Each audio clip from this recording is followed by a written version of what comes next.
Yesterday game was horrendous, bro. I mean, it was bad. I mean, this one might be one for the ages, bro. I can't even lie. The referees just exposed their hand so bad, bro. I mean, they just didn't care no more. They didn't care. The world was watching how bad the cause was. They didn't care at all. They was going to get their issue off against the Fever no matter what. And I'm here to tell you, that's exactly what went down, bro. I mean, they got their issue off in a major way, bro. I mean, there was countless of times I could literally look at the screen and know that was a foul. What if I told you that a referee with a personal grudge and a whistle hotter is the true MVP of the WNBA instead of a player? Compared to a jalapeno, we recently discovered film that is so bizarre that it makes reality TV seem like a church service, so fasten your seatbelts. The receipts are more disorganized than a toddler's spaghetti night, and Caitlin Clark wasn't just fouled, she was robbed. It's all captured on tape, and you won't believe what this referee did. Now let's get started. So lads, today the referees gave the report on the situation, and it's even worse. It's even worse than I imagined, and it was pretty grim. Like, it was a pretty grim overall, Watching the WNBA and seeing how things are run, seeing how things are done, and after you've seen what it looks like to get it right, and you come in and see something looking really wrong, you're going to call it out. It is what it is. You're going to be critical of players. If they do something shady or classless, you're going to call that out. The whistle then sounds. Once more, nor for a trip, nor for a foul, but seemingly just for being Caitlin Clark. Because, let's face it, this isn't basketball anymore. Rather, it's a poorly written soap opera in which the refs are working two jobs. As cartoon antagonists, I believe I missed the punch somewhere between the missed calls, phantom fouls, and oops. The WNBA referees have completely changed from being officials to whistling chaos gremlins. I wanted to share with you guys an article that I found that honestly gives us so much insight into the WNBA referees, how they are hired, how much they make. And there's one section that really stood out to me, and they break down essentially why they are making the calls that they make. And they also talk about the influx of new fans flooding to the WNBA. They talk about Caitlin Clark a little bit. This article to me was really telling. It actually came out in January, but it was published by SB Nation, and it's entitled How WNBA Referees Are Scouted, Trained, and Held Accountable. The audience is no longer perplexed, they're worn out. This is slow-motion sabotage, not suspense. In addition to damaging games, dishonest referees purposefully take joy away from a league that is meant to be expanding. Instead of referee-led improv theater, fans watch in anticipation of competitive action. Tea resembles a cookery program. When the judges blame the contender after arbitrarily unplugging the oven in the middle of baking. What about Caitlin Clark? She is the competitor being undermined. As her three-tier cake turns into floor soup, she smiles courteously. I mean, you would think with what they say coming into the season, Kathy was made it her business to let them know that, referees is going to be getting assessed for this next season and make sure they're making the right, proper calls. Man, at this point, we need NBA refs all the time, bro. I don't want these YMCA, junior league, high school ass referees, bro. We need real life refs because as of right now, they're costing the Indiana Fever major games that they definitely need to win. Let's face it, Caitlin appears worn out and has lost 30 points in the last 40 minutes of play. No. This is the kind of existential tiredness that only arises when you realize you might drop 60 and someone would still consider your excessive blinking to be a charge. This woman is carrying a league, a franchise. She has the support of half of the women's basketball community, while the referees are out here ensuring that her shoelaces are knotted throughout each possession. You remember how last year started? You remember the lopsided officiating that we got last year? The All-Star break comes around, the Olympic break rolls around, and then what did we hear from Lynn Dunn?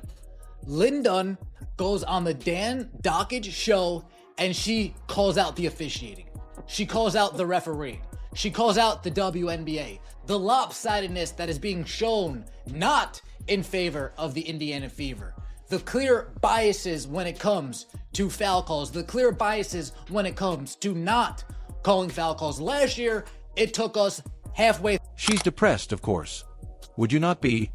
Imagine being the best at what you do and going to work every night.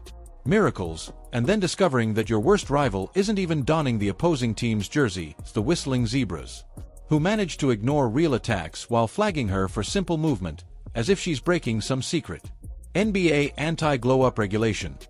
Not only is the treatment she is receiving inappropriate, but it is cartoonishly wrong. It's an accident involving Caitlyn. Accidentally entered a dimension devoid of logic, which is incorrect. Regarding Stephanie White, the coach, not only did she lose her temper, but she also gave it to science. She appeared to be trying out for a Whose Line Is remake. In any case, each request was a response to yet another offensive call. The lady was pacing, shouting and getting redder and redder like a human thermometer of injustice. There was less coaching. Additional real-time examples of what gaslighting looks like. The referees weren't even acting. To be fair, they were merely acting as though it was jazz night at the officiating club, freely enforcing their own regulations.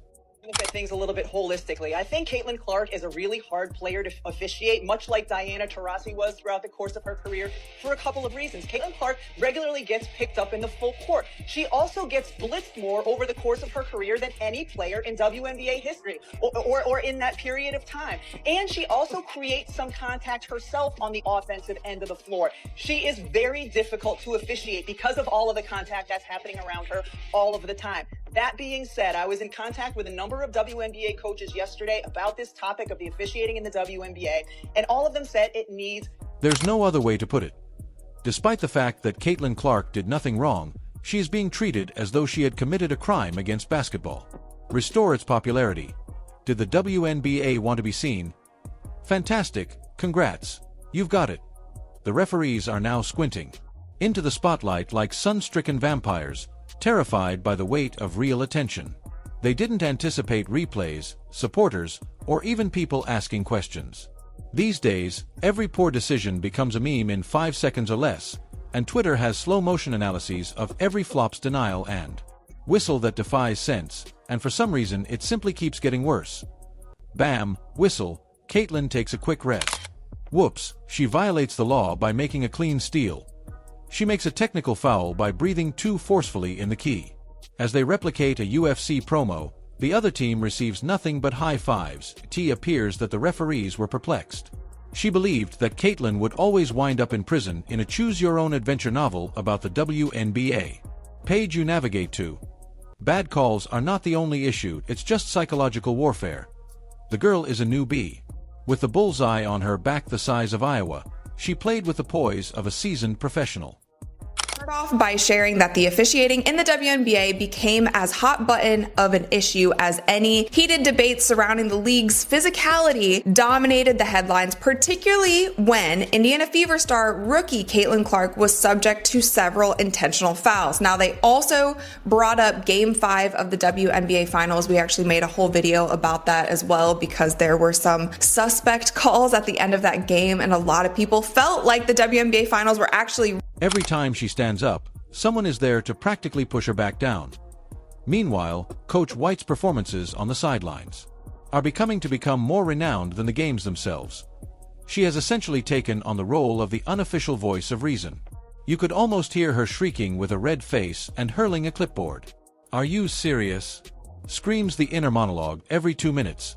Her protests are so intense that it's amazing she hasn't been given her own post-game therapy show and mic'd up. Can you really blame her? Observing your best player get. Anyone would lose it if their Amazon login was compromised and no one reported it.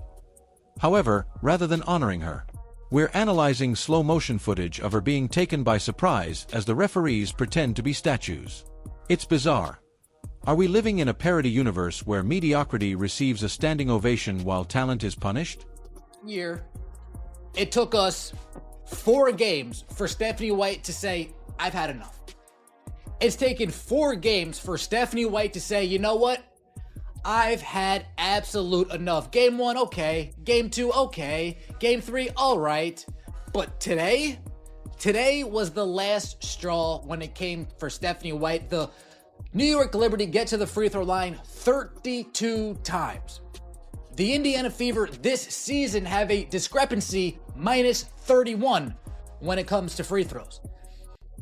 That doesn't seem right. Since that's how it feels. Boos are getting louder, fans are paying attention, and the internet is completely frothing with receipts at the mouth. The just portion of the game defense is no longer credible, if anything. A gang of interns on a caffeine binge who believe consistency is optional appear to have rigged the game. If that seems harsh, that's because it ought to. It's not just about Caitlyn. It concerns what occurs when you introduce actual stellar power into a system that isn't designed to manage it. Referees are holding on to their strength like the final piece of pizza, blowing calls with the assurance of those who've never had their decisions that 5 million people watched in high definition. The offensive Caitlyn, playing too well. How did they react? Making it more difficult for her. Additionally, the last act won't conclude with applause if something doesn't change quickly. The audience will leave at the conclusion, questioning why they ever trusted the script. Additionally, as you were thinking, there was no way that refereeing could be any more crazy. They turned the circus dial all the way to 11. These referees weren't simply awful. They were Olympic caliber awful. For example, did you use a coloring book as your rule book? And this is what the referee said happened. Why was JC Sheldon's foul upgraded to flagrant one?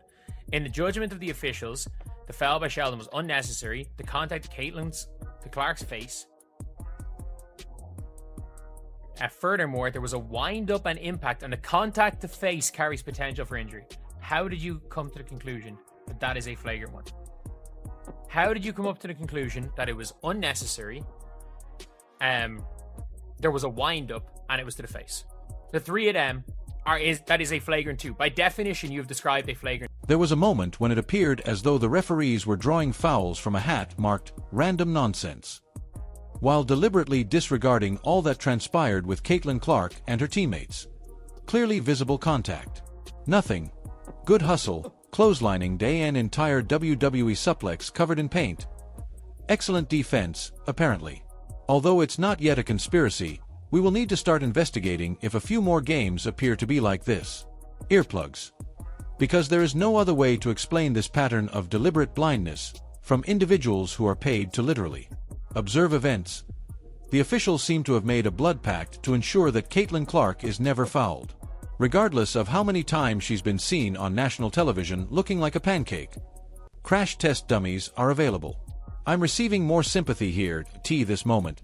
You begin to question whether a covert meeting is taking on behind closed the WNBA headquarters. You know, one of those smoke-filled, poorly lighted salons where executives in blazers gather to discuss PowerPoints. Named, How to Slow Down Caitlyn Clark Without Being Too Visible. What about the referees? Just devoted foot warriors. Completing the mission. Sabotage while pretending to be an official. Seems as though the league wants this team to have difficulties. As if they have a momentum allergy. As Caitlyn finds her flow, the referees arrive with their whoops, that seemed like a really nice play. You had better wreck it, energy. The WNBA refs are the worst. They really are the worst. We got to unpaint these narratives. They all have heart. All the mannerisms in basketball are the same. This is going to be the same. Doesn't matter your color, your race, or your religion. That means I shot in your face. This means I'm clapping, I'm excited. How do you make basketball mannerisms about race? Make it make sense. Sometimes we might even push the ref. I'm in the heat of the moment. I'm not a bad person. Wait, hold up, wait. You be pushing refs, Angel? I ain't never pushed them, but I've gotten in their face. You know what I'm saying? 'Cause, Even when you watch the MNBA, I would pray for, and Scott Foster sucks, but I would pray for a Scott Foster in the WNBA. Some of these women's refs, I don't know if you feel this way, Angel, but they have a... In the meantime, players from opposing teams are out here breakdancing while playing defense and receiving free tosses. Everyone is amused by the clown performance, with the exception of those attempting to play real basketball. And guess who is missing during all of this chaos? The commissioner.